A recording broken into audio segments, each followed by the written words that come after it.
জভান এবং পূজা চেরি অভিনীত web film পরি। হ্যালো এভরিওয়ান, আমি সাকিব, কথা বলছি পরি ওয়েব ফিল্ম নিয়ে। তো এই পরি ওয়েব ফিল্মের শুরুতে আমরা দেখতে পাই জভান এবং তার বন্ধু বাংলাদেশ থেকে পাতায় আসে একটু নিরিবিলি সময় কাটানোর জন্য। কারণ এই ওয়েব ফিল্মে তার চরিত্র হচ্ছে সেদিন সুপারস্টার নাটক ইন্ডাস্ট্রির। তো দেশে তো মানুষজন সেনে সেলফি টেলফি তোলে, একটা কোলাহল। তো এই কোলাহল ছেড়ে একটু শান্ত পরিবেশে সে কিছু সময় কাটাতে চায়, যার কারণে তার বন্ধুর সাথে আসলে আসে। তো আসার পর সেখান থেকে চলে যায় মুজরাতে, অর্থাৎ ওখানে একটু নাচ গান হয় এরকম একটা জায়গায়। ওখানে বসে যখন সিগারেট খাচ্ছে, পাশে পূজা চেরি নাচ গান করতেছে। তখন পূজা চেরি নাচতে নাচতে জগনের কাছে আসে এবং সেখানে এসে সে হেল্প চায়। একটা টিস্যুতে করে পূজা চেরি একজনের নাম্বার দেয় এবং জগনকে বলে যে এই নাম্বারে কল দিয়ে তার বাবার খোঁজ খবর নিতে, টাকা পয়সা ঠিক মতো পাচ্ছে কিনা। তারপর ওই পূজা চেরির খবর একটু টুকটাক দেওয়ার জন্য তখন যখন বাইরে যায়, যে কথা বলার সময় ওখান থেকে পূজা চেরির বাবা কান্নাকাটি করে, তার মেয়ের কথা জিজ্ঞেস করে কি করে, কোথায় আছে, ভালো আছে কিনা, কথা বলতে চাই। তখন যখন বলে যে ঠিক আছে, কথা বলে দিবে। তো তারপরের দিন যখনের মনে হয় যে একটা মেয়ে মুজরাতে নাচ গান করে, আবার তার বাবাকে বলতে বলা হয় যে সে একজন নার্স আর সে ট্রেনিং এর কারণে ওখানে কথা বলতে পারতেছে না। তার মনে সন্দেহ হয় আসলে ঘটনার কি। তো তারপর পরের দিন আবার যায়, ওখানে যাওয়ার পর তার সাথে একান্তে কথা বলার জন্য একটা রুম বুকিং দেয়। মানে ওখানে আসলে মেয়ে পাওয়া যায়, আপনারা তো বুঝেন যে আসলে এমনি কথা বলার ওই নাই, তবে ছেলে মেয়ে ভাড়া পাওয়া যায়। তেমনি পূজা চেরিকে নিয়ে আলাদা রুমে যায়।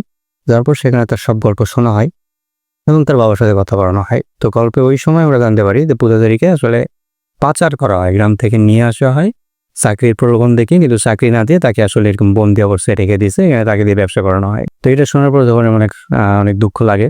যখন চায় যে তাকে নিয়ে চলে যাবে, তাকে দেশে নিয়ে যাবে, তাকে জিজ্ঞেস করা হয় যে দেশে যাবে কিনা। তখন পূজা চেরি বলে যে কিভাবে সম্ভব।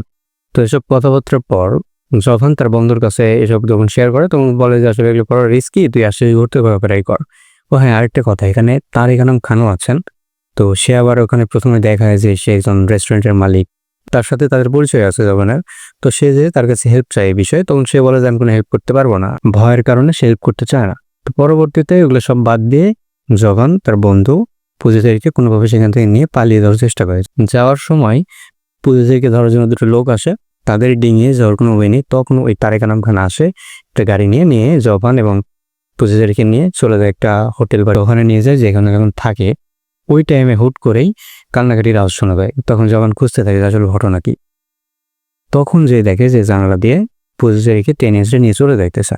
আর তখন আমরা জানতে পারি যে তারেক আনাম খান আসলে ভালো মানুষ না, সেই ভিলেন। তখন জগনকে একজন ইঞ্জেকশন দেয় ঘাড়ে, যাওয়ার পর যখন অজ্ঞান হয়ে যায় তাকে নিজে পানিতে ফেলে দেওয়া হয়। তারেক আনাম খান শুরুতে কথোপকথন শুনছিল যে যখন আসলে সাঁতার পারে না, তাই তাকে পানিতে ফেলে দেওয়া হয়। কিন্তু যখন মারা যায় না, তাকে বাঁচানো হয়। আবার পূজা চেরিকেও হেল্প করে একজন দেশে পাঠিয়ে দেয়। তারপর দেশে গিয়ে জগনের সাথে যোগাযোগ করে, যখন তখন শুটিং এর জন্য যাচ্ছিল, তখন ফোন দিয়ে যোগাযোগ করে তার সেটে আসতে বলে। তো সেটে আসার পর পূজা চেরির সাথে টুকটাক গল্প করে, কিভাবে আসলো এসব শুনে। তো পূজা চেরির সাথে তার একটা মেয়ে ছিল, সে কোথায়, তার কথা জিজ্ঞেস করে। তো এসব করার পর পূজা চেরি খাইতে চায়, তার ক্ষুধা লাগছে, সে খাবার দিয়ে যখন শর্ট দিতে যায়, তারপরে এসে কথা বলতে বলতে তখন পূজা চেরি বলে সে দুবাই চলে যাবে, এখন এখানে থাকবে না। তো একটু কান্নাকাটি, একটু ইমোশনাল সিন দেখা, সেখান থেকে পূজা চেরি চলে যায়।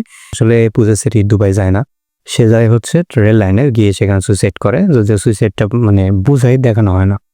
আর সুইসাইড করার কারণ হচ্ছে পূজা চেরি যখন দেশে আসে, তার এই সব বিষয় টিভিতে দেখানো হয় কি আসলে মেয়েটার সাথে কি ঘটেছিল হ্যান ত্যান। তারপর লজ্জায় সবকিছু মিলে সে আর বেঁচে থাকতে চায় না, পরে সুইসাইড করে। তো এই ছিল ঘটনা।